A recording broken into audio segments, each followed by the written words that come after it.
cantando sobre Cristo, cantando sobre a obra da cruz. Isso para nós é uma grande bênção. Quero convidar você a abrir sua Bíblia no livro do profeta Abacuque, no seu capítulo 3. Abacuque, no seu capítulo 3. Nós vamos ler os 2 primeiros versos.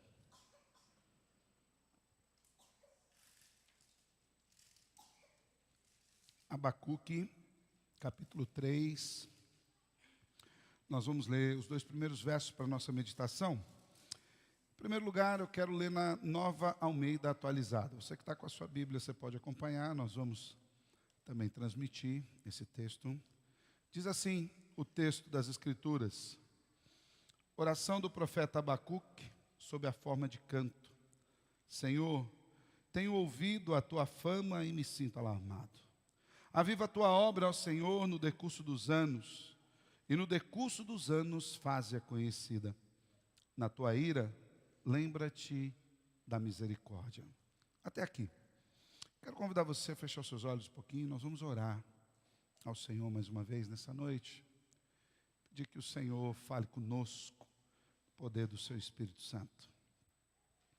Amado Deus, muito obrigado, porque o Senhor nos permite reunirmos-nos na tua casa, nesse final de tarde tão gostoso, Senhor, que o Senhor nos dá, onde nós temos oportunidade de cantar louvores ao Senhor, temos a oportunidade de consagrar ao Senhor os nossos dízimos, as nossas ofertas, de orarmos ao Senhor, lermos a Tua Palavra, de vermos irmãos amados e compartilharmos dessa doce e santa comunhão com esses irmãos. E em específico, Senhor, nós temos a oportunidade de meditar na Tua Palavra. O que eu quero lhe pedir, Senhor, é que, em especial, nesse momento, o Senhor mesmo seja o nosso ajudador, o nosso auxílio em entendermos a palavra que vem do Senhor, para que de fato, Deus, essa palavra encontre um lugar de morada no nosso coração. Que essa palavra, Senhor, impacte a nossa vida com todo o poder do Espírito Santo do Senhor. E que nós, Deus, em submissão sublime, nos prostremos diante da Tua palavra e da Tua voz e acatemos tudo aquilo que o Senhor tem para nós. Instrui-nos, Senhor. É em Cristo Jesus que nós oramos. Amém e amém. Glória a Deus. Eu não sei se você tem acompanhado os eventos que têm ocorrido nos últimos dias na internet, em específico com respeito ao que está acontecendo na faculdade de Asbury, nos Estados Unidos. Desde o dia 8 de fevereiro, quando eles estavam em um culto ordinário, que é um culto quinzenal, que tem na capela da faculdade, normalmente. Desde o dia 8 de fevereiro, quando acabou aquele momento ordinário de culto, as pessoas continuaram ali e não foram embora. E, ao que me consta, até agora, o culto está acontecendo ininterruptamente. De maneira que isso tem chamado a atenção de todo mundo, até mesmo de pessoas que não são cristãs. Já levantou-se aí uma discussão, se isso é um avivamento, se isso não é um avivamento. Nós vamos falar um pouquinho mais à frente acerca disso. Mas é fato que é um movimento esplêndido, maravilhoso. Considerando, inclusive, que não é um movimento que nasceu em uma igreja em si. É uma capela universitária onde os alunos participavam de um culto dentro de uma universidade. Embora seja uma universidade metodista, aqueles que conhecem as universidades, mesmo cristãs, nos nossos dias aqui no Brasil, vocês sabem que isso é um verdadeiro milagre. Mas, como eu disse, isso suscitou uma discussão teológica nesses últimos dias. O que está acontecendo em Asbury é um avivamento? Não é um avivamento? Será que esse culto que começou no dia 8 e agora dia 26 está acontecendo ainda 24 horas ininterruptamente, é um sinal de que Deus está movendo naquele lugar ou não é um sinal de que Deus esteja movendo naquele lugar? Será que nós, ao olharmos daqui para lá, ou emitimos alguma opinião, ou fazemos algum tipo de avaliação, nós entendemos o que é avivamento? Será que nós, eu e você, estamos interessados que aconteça algo parecido aqui no nosso meio? Seja na igreja, na faculdade dos nossos filhos, ou em qualquer lugar? Eu temo que, talvez, se não fosse o evento aí tão notório, nós estivéssemos deixado de lado o conceito de avivamento. Muitos de nós não temos buscado avivamento. Alguns de nós nem creem que Deus possa reavivar a igreja nos nossos dias, até por conta de algumas interpretações de textos bíblicos, como o mundo jaz no maligno, mas ele assim o está desde a queda de Adão. Não teve um momento depois da queda de Adão que o mundo viveu sem os pesos da queda e do pecado. Eu e você, será que nós estamos preocupados em que Deus também avive a nossa vida?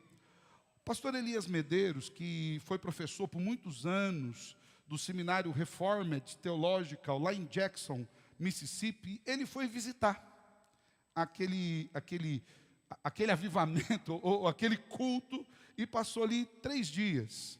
E eu quero passar para os irmãos algumas impressões que o pastor Elias Medeiros, pastor presbiteriano, que esteve ali em Wilmore, na cidade onde fica a faculdade de Asbury, no estado de Kentucky, dos Estados Unidos, ele nos apresenta acerca do que Deus está fazendo naquele lugar.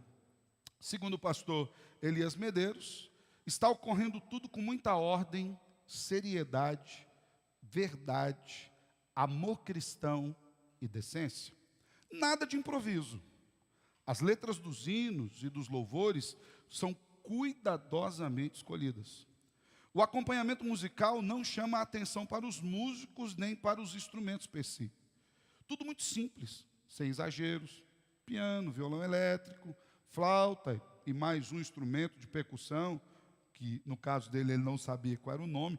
Eu imagino, eu não vi algumas cenas, talvez um carrom, que é aquela caixinha onde o músico senta em cima e faz ali uma percussão. Nenhum movimento musical que possa provocar emocionalismos físicos. Muitas famílias com crianças ali reunidas. Não há manifestação de línguas estranhas. Há relatos de curas, mas sem alarde e sem que façam dos relatos de cura uma ferramenta de marketing para que as pessoas corram para lá. Embora a gente já saiba que o mundo está se movendo para ir para lá. Não há palavras proféticas, danças, extravagâncias, nenhuma celebridade no lugar. Disse o presidente da universidade que a única celebridade que ele queria ali era Jesus. Era somente Jesus que podia aparecer. Não deram a plataforma para nenhum cantor gospel. Não está havendo transmissões oficiais com o objetivo de atrair pessoas. Então, todos os vídeos que nós vemos de Asbury são de pessoas que foram e filmaram. Não tem uma programação oficial do evento que transmita isso com o intuito de levar pessoas para aquele lugar. Pastor Elias Medeiros diz que a maior parte do tempo é dedicado à oração e louvor. Os testemunhos ocupam uma pequena parte da reunião. Aqueles que gostariam de compartilhar seus testemunhos fazem uma fila organizada. E há orientações claras para o testemunho. Os metodistas, que são os que dirigem a faculdade é uma faculdade metodista, eles não deixam nada ficar ao acaso. Tudo com ordem e decência. O testemunho tem que ser sobre Jesus, não é sobre mim, é sobre Jesus.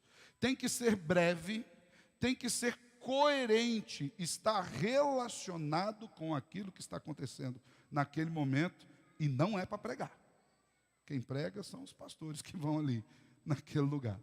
E tudo isso começou, como eu disse, lá no dia 8 de fevereiro, quando um pastor subiu ao púlpito e expôs de uma maneira muito simples o texto de Romanos, no seu capítulo 12. O pregador orou, sentou-se, o coral de jovens cantou, daí começaram várias orações, quebrantamento, confissão de pecados, E depois que acabou o culto, uns 20 ou 30 jovens estavam experimentando de um mover especial do Espírito de Deus. E enquanto as pessoas saíram da faculdade, eles continuaram lá, louvando, orando, cantando.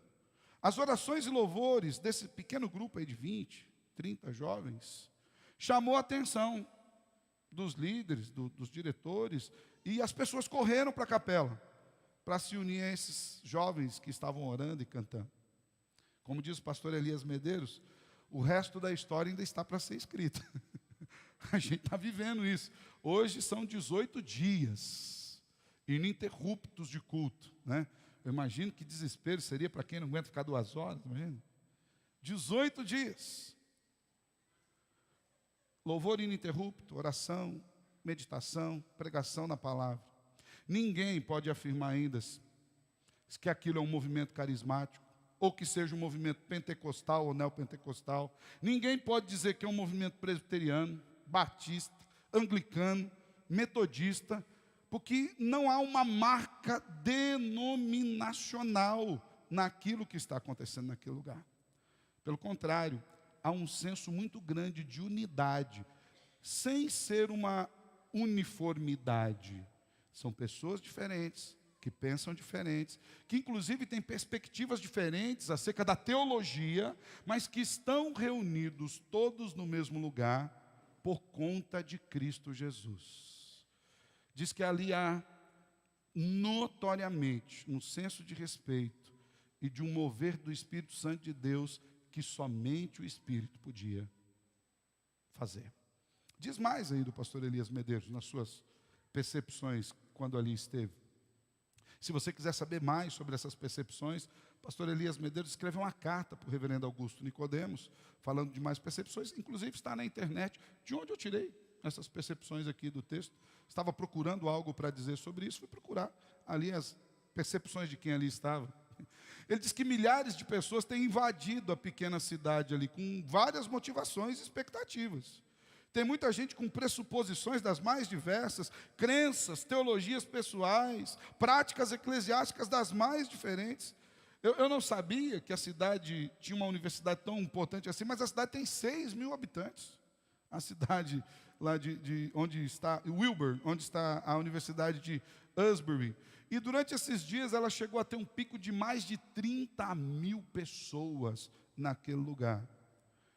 E segundo o pastor Elias Medeiros, o espírito que está movendo naquele lugar é tão grande, que embora tenha 30 mil pessoas rodeando a universidade, cada um com a perspectiva mais diversa que possa ter, não há nenhum tipo de bagunça, nenhum tipo de briga, nenhum tipo de discussão.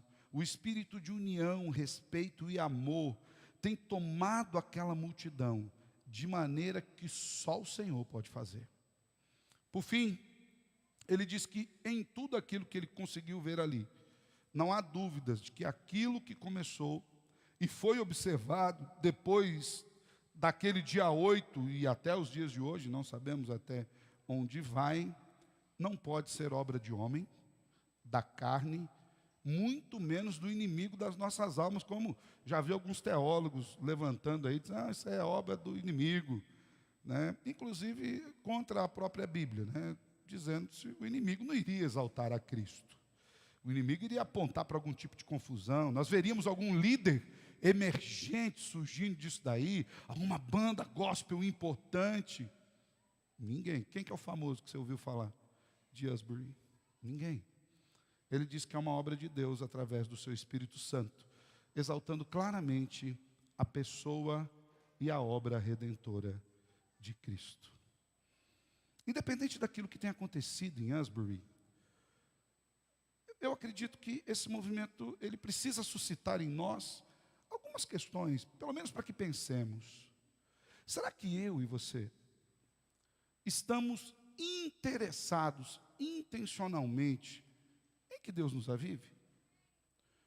Que, na verdade, até alguns de nós nos assustamos com o que está acontecendo lá na faculdade. Haja vista aqueles que duvidam até que possa ser de Deus aquele movimento. Será que eu e você temos buscado que Deus nos avive aqui? E para isso, Eu quero que nós meditemos no texto que nós lemos no começo.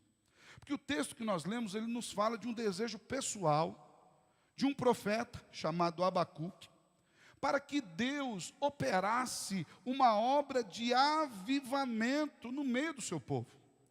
Abacuque, para que a gente se intere um pouco daquilo que estava acontecendo, ele desenvolve o seu ministério profético em dias extremamente complexos, em dias em que a crise estava instalada.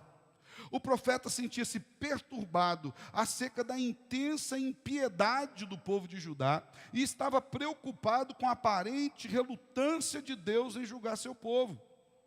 Eles viviam sob o reinado de Joaquim e os dias eram de destruição, violência e desconsideração para com a lei de Deus. Diga-se de passagem, uma das marcas dos grandes avivamentos na história é que eles foram antecedidos por grandes momentos de apostasia.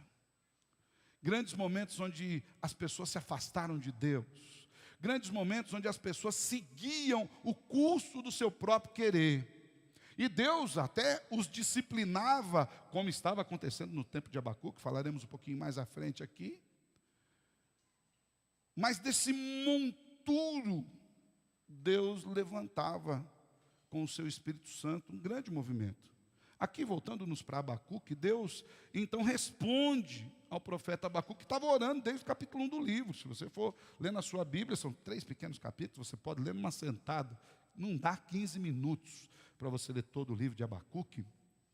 Ele estava orando, clamando ao Senhor, e o Senhor envia uma resposta para ele. Qual foi a resposta que Deus enviou? Os ferozes e violentos caldeus, homens da Babilônia, que estavam sendo como uma vara de Deus a fustigar, açoitando o povo de Judá, perante os próprios olhos de Abacuque. Ele fica perplexo, capítulo 1, versículos 5 e 6. A resposta de Deus, no entanto, aparentemente ampliou o problema. Já aconteceu com você, de você orar, Senhor, tem misericórdia, o problema daquela ampliada. Deus age aqui, de repente piora tudo, você fala, Deus, mas Ele está agindo. Agora o povo estava sendo corrigido por um meio bastante severo, a violência dos ímpios caldeus. Isso gerou uma crise em Abacuque. Se você for ler no capítulo 1, versículo 13, Abacuque diz assim: como é que Deus, cujos olhos são por demais puros para contemplar o erro, ficaria impassível enquanto uma nação ímpia e sedenta de sangue engolfaria o povo mais justo do que ela? É como se Abacuque olhasse para Deus e falasse, mas tem alguma coisa errada. Parece que o mundo está vencendo. Diante desse novo dilema, o profeta procurou um lugar solitário para orar, esperar uma resposta de Deus. A resposta que o Senhor deu para ele foi algo maravilhoso, que norteou todo o seu pensamento, escrito a partir dali. No capítulo 2, versículo 4, ele diz algo que, diga-se de passagem, Paulo relatou futuramente, algo que tocou o coração de Lutero e trouxe a grande reforma protestante, porque ele diz, o justo viverá pela sua fé. Abacuque, aquilo que você está vendo não é aquilo que deve dirigi-lo, é a fé, a certeza de quem eu sou que deve tomar o seu coração. Os justos serão preservados no dia da tribulação, visto terem dependido somente de Deus. E a resposta termina com uma declaração maravilhosa do controle de Deus sobre todas essas coisas. Diz no capítulo 2, versículo 20, Deus está no seu santo templo, calem-se diante dele toda a terra. Quem é presbiteriano há mais tempo aqui como eu, vão lembrar que muitos templos das nossas igrejas presbiterianas estava escrito nas paredes, Deus está no seu santo templo, calem-se diante dele toda a terra. Para muito além de ser uma exortação ou pedido de silêncio na igreja, era uma declaração sublime de fé. O que Deus estava dizendo assim é, Abacuque, eu continuo governando. O mundo se abala, mas eu não. O mundo está num caos, mas eu continuo entronizado acima de tudo e de todos. Então, a partir disso, nós começamos a entrar em uma nova percepção que Abacuque tem sobre aquela situação, aqui no capítulo 3. E Abacuque inicia o seu capítulo 3, uma vez que ele sabe que Deus está no controle de todas as coisas, uma vez que mesmo a situação estando caótica, ele entende que ele deveria viver pela fé. Ele começa o capítulo 3 com uma oração maravilhosa. Ele diz: Senhor, eu tenho ouvido da tua fama e me sinto alarmado. Em outras versões, se você for ler, por exemplo, na Nova Versão Transformadora, diz: ouvi a teu respeito, Senhor, e estou maravilhado com as tuas obras. Senhor, uma vez que o Senhor me revelou que o Senhor está no controle de todas as coisas, o meu coração se pacificou e eu lhe clamo: aviva a tua obra. E diante dos acontecimentos que estão ali em Asbury, diante desse texto que nós vemos do profeta Abacuque, e quando nós olhamos para o nosso mundo lá fora e vemos uma sociedade caótica, o mundo está caótico. O mundo está invertido em todo e qualquer tipo de sentido que você possa imaginar. As pessoas, de fato, têm chamado o mal de bem e o bem de mal. As pessoas têm se envergonhado da justiça e se regozijado na impiedade. Não são poucas as igrejas que já se enveredaram por caminhos e perspectivas mundanas. E talvez nós fiquemos assustados, abismados em ver conceitos que não são conceitos das Escrituras entrando poderosamente no meio das igrejas. Talvez nesse momento nós precisaríamos fazer uma oração como a de Abacuque: aviva-nos, Senhor, aviva a tua obra. Mas o que é um avivamento? Já parou para pensar? O que é um avivamento? O que define um avivamento? Será que o que define um avivamento lá de Asbury, e aqui eu estou já denominando como um avivamento, é o grande movimento de pessoas para lá? Será que o que define o avivamento é que tem pessoas interessadas em passar longas e longas horas ali naquele lugar? Eu acredito que isso é um sintoma do que está acontecendo lá. Porque o que está acontecendo lá é mais profundo. E eu quero destacar aqui 4 verdades nesse texto, que podem nos orientar acerca do que é um avivamento e de como nós podemos buscar isso nas nossas vidas. E a primeira verdade é que um avivamento, ele só vem por meio das orações. É preciso que alguém se levante, alguém se importe com a palavra de Deus, alguém se importe com o povo de Deus e clame ao Senhor. Avivamento deve ser um motivo das orações da igreja. Perceba que o capítulo 3 já começa narrando. Isso que nós vamos ler agora é uma oração do profeta Abacuque. Diz até que é uma forma de canto. Eu imagino, se tivesse os instrumentos como nós temos aqui, seria algumas orações, como nós cantamos uma oração agora há pouco: tu és a porção da minha herança, és o bem maior para mim, o meu coração não pode mais viver sem o teu grande amor. O Senhor é meu anseio. O profeta Abacuque olhou para aquilo que estava acontecendo nos seus dias, tanto o caos quanto a ira de Deus, que estava assolando o povo e corrigindo o povo, e orou para que Deus avivasse os corações. Deus já havia se revelado a ele, a Abacuque: eu estou no mesmo lugar, eu estou entronizado no alto e sublime trono, eu estou diante do meu templo, o meu povo me adora. Ele já havia exortado Abacuque: o justo viverá, Abacuque, da fé, não das circunstâncias que o cercam. Eu arrisco a dizer que essa oração de Abacuque é mais ou menos como se fosse no sentido: Senhor, que o povo sinta aquilo que eu estou sentindo, que o povo veja aquilo que eu vi, que o impacto das tuas palavras estejam sobre o povo, tal qual estiveram sobre o meu coração. Irmãos, avivar é trazer vida, é gerar vida. Aplicando isso ao conceito de um povo de Deus, seria a ideia de trazer saúde àquilo que estava doente. E era isso que estava acontecendo. A fé do povo havia se adoecido, o povo havia se perdido, o povo havia se mundanizado, o povo havia se afastado de Deus, o povo havia se enveredado pelos caminhos loucos do seu próprio coração. E Deus, como um pai bondoso e amoroso, estava corrigindo o povo. Tem gente que fala, pastor, Deus não faz ninguém sofrer. Não, lê Hebreus 12. Diz que Deus disciplina a quem Ele ama. Não, mas a disciplina de Deus é coisa boa. Lê Hebreus 12. Diz que a disciplina pode não parecer muito boa, igual a gente imagina. Mas ela traz aproveitamento. Avivar, irmão, é gerar saúde naquilo que um dia teve vida e se perdeu. Nós deveríamos orar por um avivamento na igreja do Brasil. Um avivamento genuíno. Me chamou a atenção algumas observações do pastor Elias Medeiros, como por exemplo, não há línguas estranhas, não há manifestações carismáticas que chamem a atenção para o homem. O único foco lá é Deus. Todos os pequenos vídeos que eu vi, diga-se de passagem, alguns deles assim me emocionaram, com algumas canções que a gente conhece, tipo Só em Jesus Confiarei, És Minha Força, Luz Canção, uma que nos Estados Unidos gosta muito de cantar, Senhor, magnífico Rei, Ele reina nos altos céus, com poder e glória e amor. Senhor é o poderoso Deus.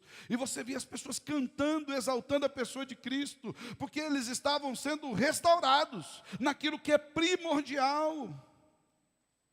Talvez um termo que fosse melhor para aplicar, tanto em Asbury como nas nossas vidas, fosse o de um reavivamento, porque nós já fomos avivados pelo Senhor. Todos nós que nos convertemos, já tivemos um encontro particular e pessoal com Cristo, já tivemos o coração aquecido, já fomos vivificados, nós que estávamos mortos em delitos e pecados, mas é preciso entender que nós adoecemos.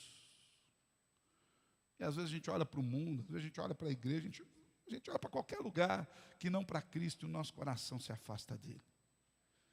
Avivar é trazer de volta a sanidade. Max Witt, eu gosto muito de ouvi-lo, cantor, se eu não me engano, acho que ele é mexicano. Tem uma canção que, acho que até o nome do CD, Sana-nos. E me toca muito quando ele canta assim, sana-nos, Senhor. Cura-nos porque nós adoecemos. Corrige os nossos caminhos porque andamos por caminhos tortuosos. Avivamento, irmãos, deve ser fruto das nossas orações. O avivamento vem quando 1, ou 2, ou 3, ou 10, ou 100, ou 1000 se interessam por aquilo que o Senhor fez, são impactados com a verdade de Deus e clamam para que o Senhor venha. Será que nós estamos interessados em que Deus nos avive individualmente? Talvez não vai acontecer um Asbury.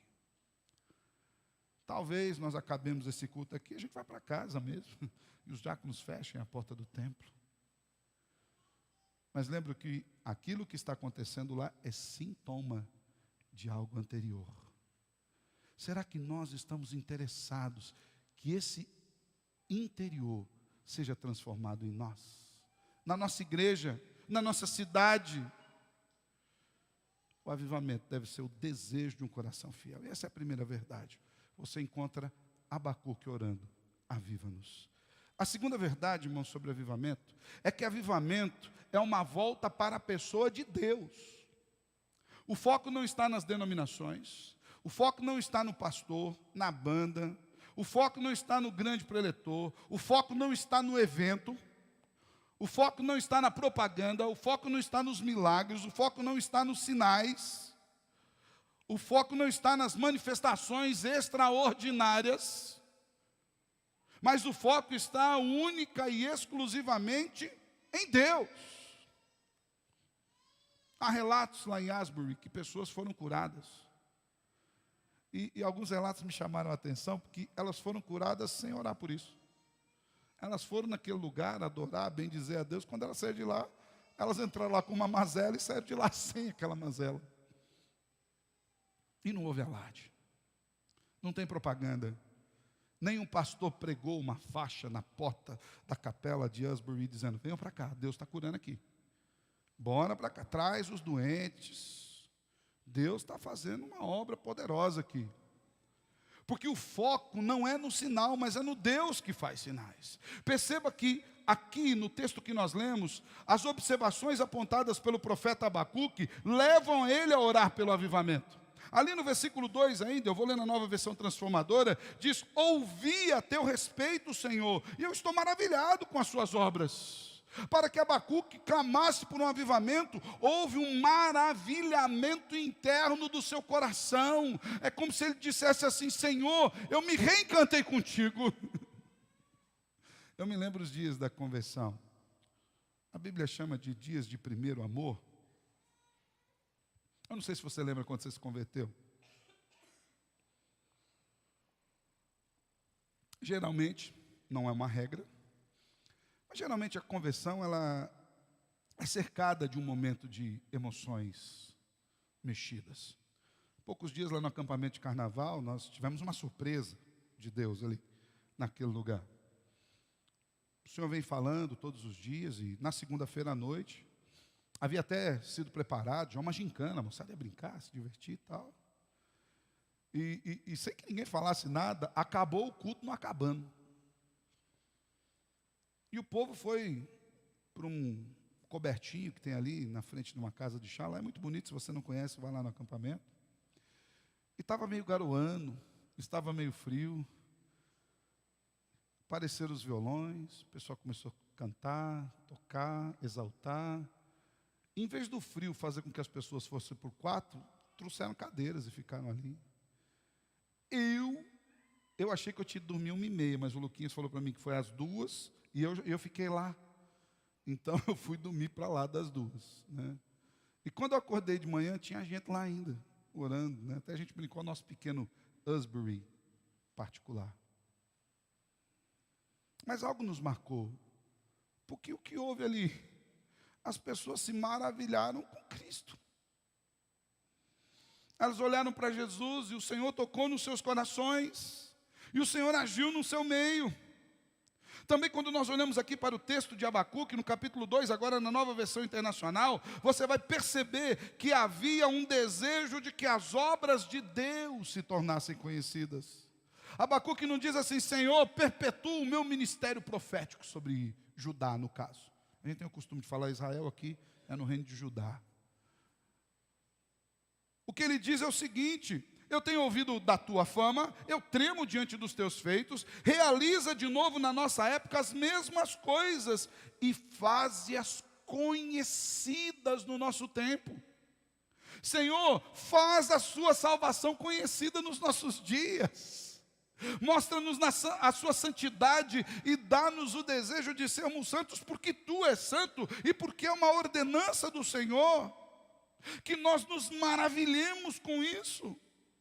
Todo avivamento verdadeiro, irmãos, deve ter como foco central a pessoa de Deus, a obra de Cristo e a dependência do Espírito Santo de Deus, que nos conduz aonde? Às Escrituras, à verdade de Deus.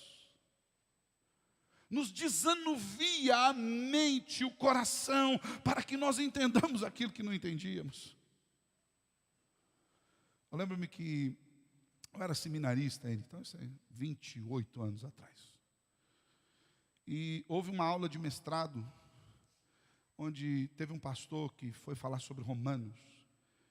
E a Paty trabalhava na livraria do diretor do seminário, e a gente conseguiu uma passagem free para assistir aquele momento. Irmãos, foi um momento de encantamento sublime, porque o pastor falava sobre Romanos 8, mas eu nunca tinha lido Romanos 8 daquele jeito. Eu falava: meu Deus, é como se Deus estivesse tirando escamas dos olhos. A ideia de Abacuque é essa.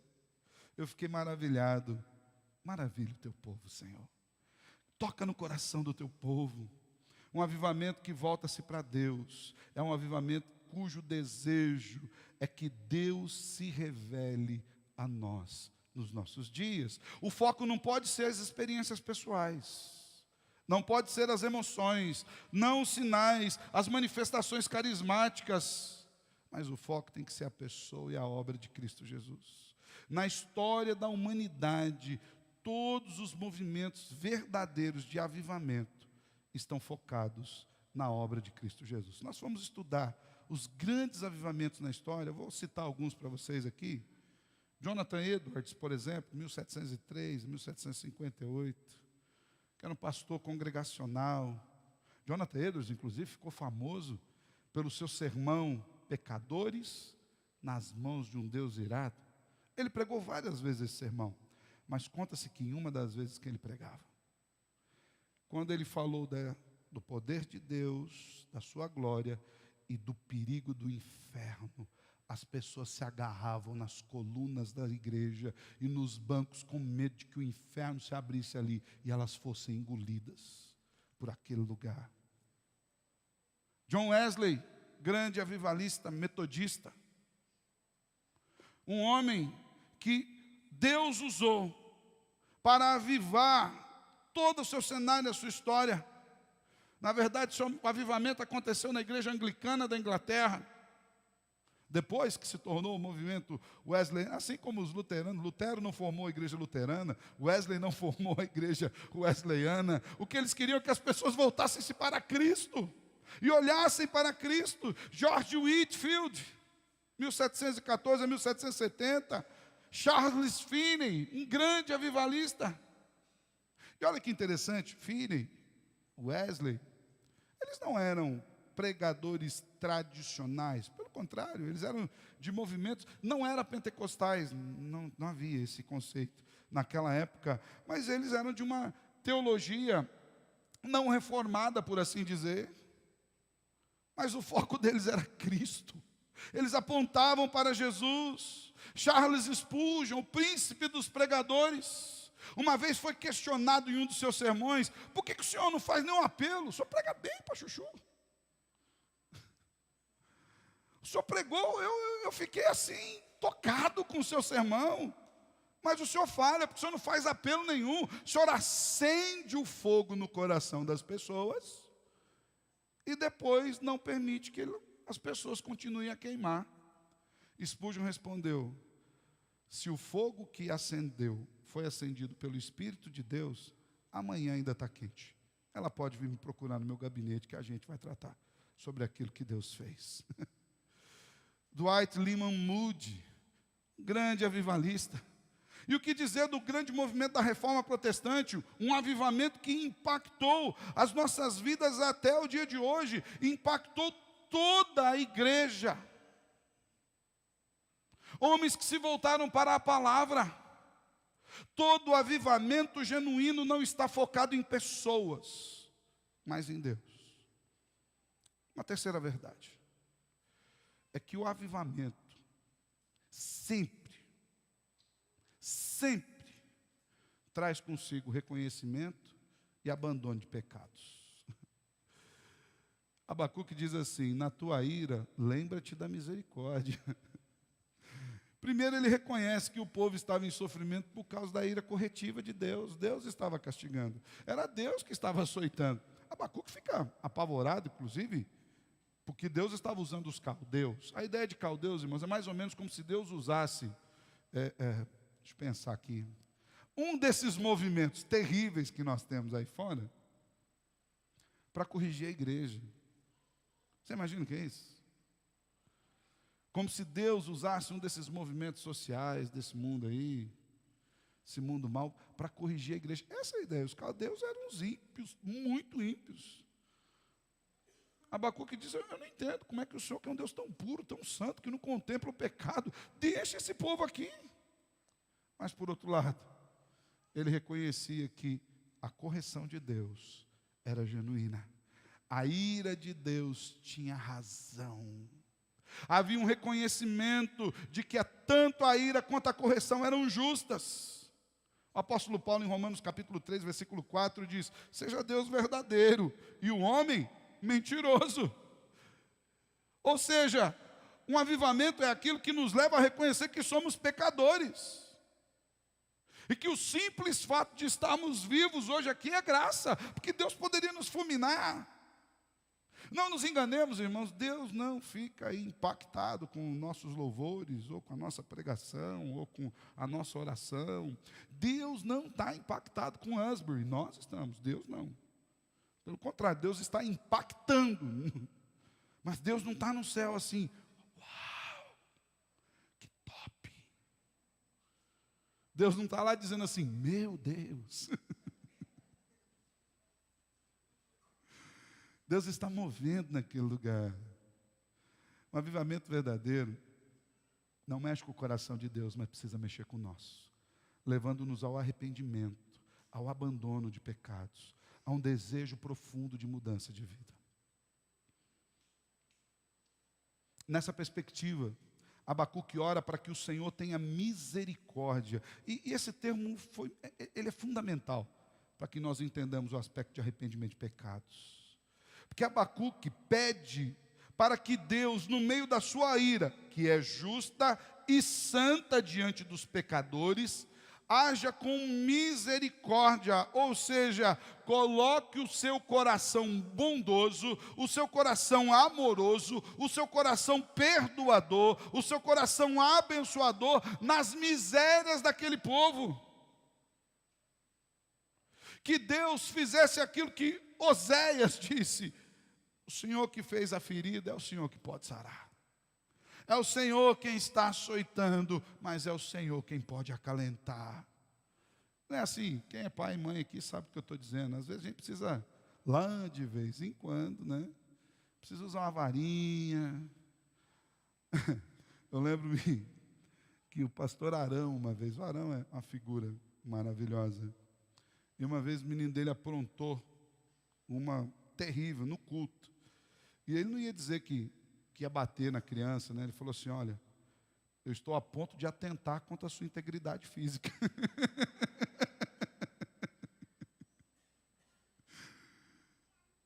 Às vezes Deus faz isso conosco. Mas para qual braço o filho corre? No meio da aflição. É nos seus pais. Porque embora eles experimentem às vezes a dor da correção, eles experimentam o amor, a misericórdia, a graça. Não há e jamais haverá um avivamento verdadeiro sem quebrantamento, sem que nos leve ao arrependimento de pecados. E Abacuque diz, Senhor, a tua ira é justa, tem misericórdia de nós, porque nós somos pecadores. Quarto e último lugar, quarta e última verdade que eu quero compartilhar com você, sobre o que é o avivamento. Avivamento é um movimento de Deus, que renova a nossa esperança nele. Eu gostaria de chamar a sua atenção para os versículos finais do capítulo 3 de Abacuque. Se você puder estar com a sua Bíblia aberta. A partir do versículo 17. Então perceba, Deus se revela a Abacuque. Deus diz, olha, o justo vai viver pela fé. Deus diz para Abacuque, não se abale, eu estou entronizado no alto e sublime trono. Eu estou assentado no meu santo templo, Abacuque. Abacuque entende essa verdade. Abacuque ora ao Senhor, então o Senhor nos aviva.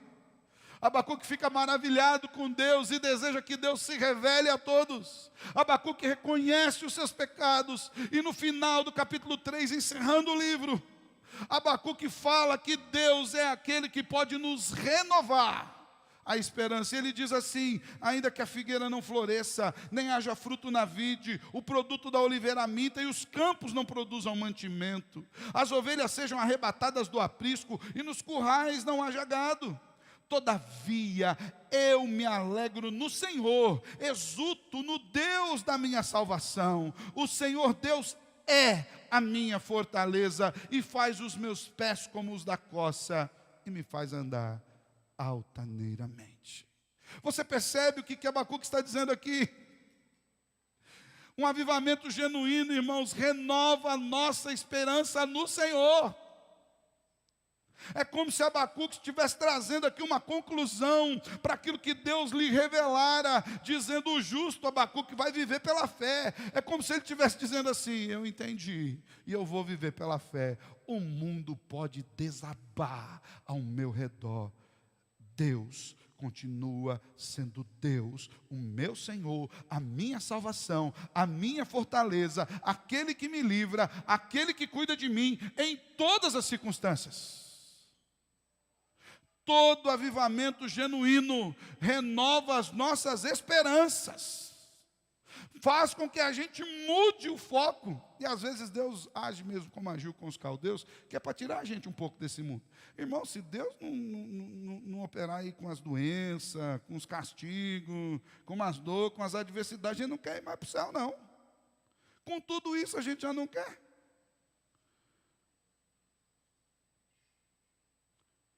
Deus estava renovando as expectativas celestes no coração de Abacuque, mesmo diante de tanto caos.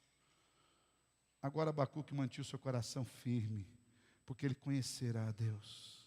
Porque Deus agora se tornou o alvo da sua fé. O conhecimento de Deus foi e é o maior antídoto para o desespero do mundo. O conhecimento de Deus foi e é a maior ferramenta de motivar corações a viver por Cristo. Por isso ele diz, ainda que tudo dê errado, eu continuo confiando no Senhor. Outra marca, irmãos, de um avivamento genuíno, é que as pessoas tenham as expectativas renovadas em Cristo. E quando isso acontece, a gente começa a parar de esperar coisas aqui nesse mundo. Eu não sei se você já percebeu algumas coisas com a sua vida, e aqui eu não estou dando veredito sobre você. Eu falo apenas por uma observação geral que a gente tem. Mas quantas vezes você já orou assim, genuinamente, falou, Senhor, em vez de você orar, amanhã podia ser um dia bonito, amanhã podia ganhar um dinheiro, amanhã podia arrumar um emprego novo, amanhã um problema podia se resolver. Mas quantas vezes você orou? Amanhã podia ser céu, né, Senhor? Meu próximo passo podia ser na glória, né? Senhor, como eu queria estar contigo. A gente tem medo de orar assim, que vai que Deus nos mata, né? Ô pastor, essa oração é meio perigosa. Vai que Deus está ouvindo e resolve levar a gente. Sabe por quê? Porque a gente tem pouca expectativa de céu.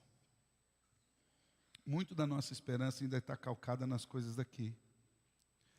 Muitas das nossas esperanças estão calcadas em que as coisas aqui venham a dar certo. Em que aqui nós alcancemos A, B ou C. Em que aqui nós melhoremos nisso, ou melhoremos naquilo, ou angariemos isso, ou angariemos aquilo. As nossas expectativas geralmente não estão em Deus. E às vezes Deus usa bondosamente as aflições para nos tirar um pouco daqui. Para nos transportar para o lugar de onde nós somos. Ontem, pregando para os jovens, lá no pós-acampamento, lá em Filipenses, capítulo 4, Paulo diz que uma das coisas que Deus faz conosco, Ele muda a nossa pátria. Nós deixamos de ser pessoas do mundo, aqui da terra, e passamos a ser cidadãos celestes, gente do céu. Lembra o que ele diz em Colossenses, no capítulo 3? Olha, vocês ressuscitaram com Cristo, agora a vida de vocês está onde? Está em Cristo. O lugar de vocês é onde? É o céu. Em nenhum momento Jesus prometeu, eu vou ali abrir um bairro novo, com umas casas top de luxo, com piscina, ar-condicionado, umas tem sauna, churrasqueira boa, com fogo que não se apaga. Né? Em nenhum momento. Salvador Jesus diz assim, eu vou preparar um lugar para vocês, junto com o Pai. Avivamento genuíno renova a nossa esperança de estarmos junto com o Pai. Ainda que tudo dê errado aqui, o Senhor é a nossa fortaleza. O Senhor vai nos elevar sobre aqui. A ideia de Abacuque aqui, quando ele diz, faz os meus pés como da costa e me faz andar altaneiramente, não é uma ideia triunfalista, que não, eu vou passar por cima dos problemas e vou marchar, aquele negócio todo, não.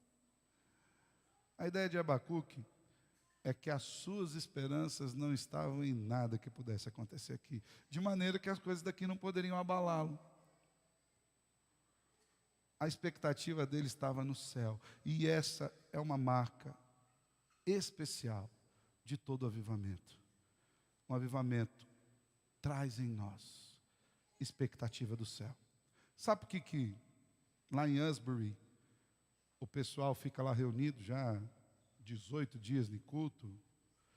Sabe por que Lutero, embora com risco de vida, assim como Wesley também teve risco de vida, e todos os outros avivalistas. A gente fala de Lutero, Wesley e tal, mas antes dele teve John Hus, que foi morto.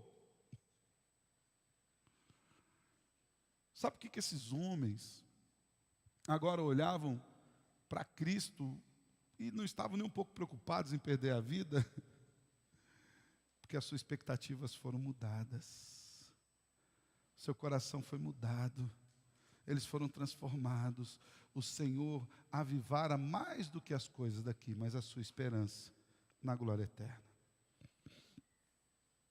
Meus irmãos, eu creio que nós devemos orar para que Deus nos avive aqui. Não precisamos copiar aquilo que está acontecendo em Asbury. Como eu disse, talvez não venha ninguém para cá. E se vier, a gente fica aí, os diáconos aí vai na bênção. 18 dias, você nem saiu do plantão. Mas talvez nós não tenhamos um culto ininterrupto. Talvez nós não tenhamos horas incessantes de louvor ou intensas de louvor.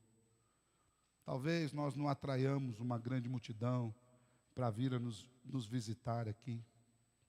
Mas nós podemos certamente nos voltarmos para Deus humildemente e orarmos e clamarmos: aviva-nos, Senhor. Não podemos dizer, o que está acontecendo em Asbury é um avivamento. Mas podemos dizer, eu sei que o Senhor pode me avivar do jeito que o Senhor quiser. Mexe aqui. Renova-me, Senhor.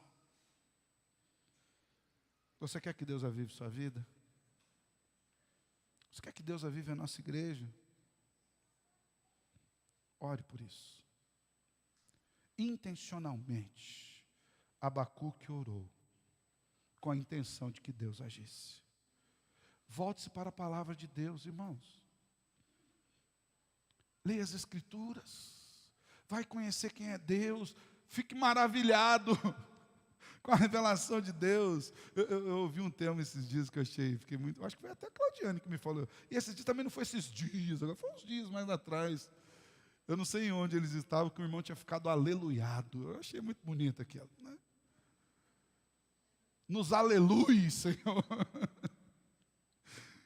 E nós fiquemos aleluiados, louvando seu nome, cheios da sua maravilha. Por quê? Porque te conhecemos, o Senhor se revelou a nós. Você quer um avivamento aqui? Arrependa-se dos seus pecados. Abandone-os. Leve-os um a um à cruz de Cristo. Não importa quanto tempo isso demore. Submeta-se à autoridade do Senhor. Desfrute do seu perdão.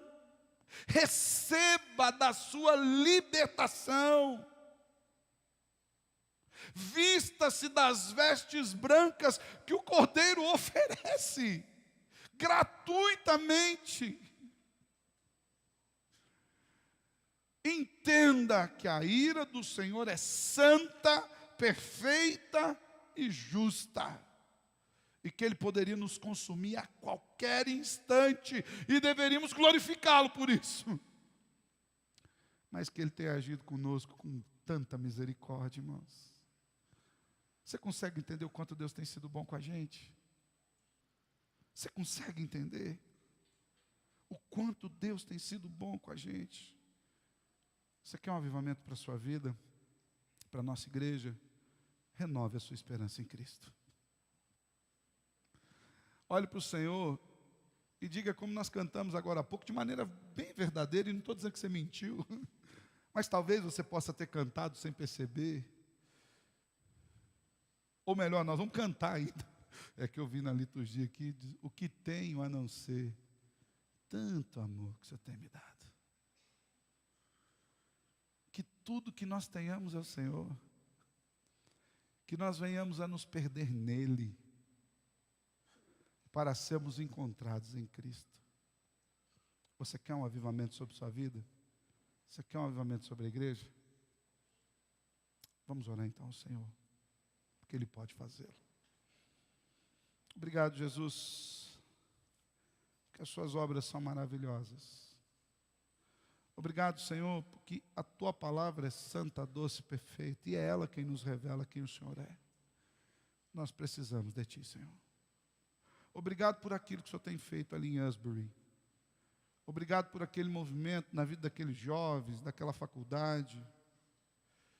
A nossa oração, Senhor, é para que naquele lugar o nome do Senhor continue sendo exaltado.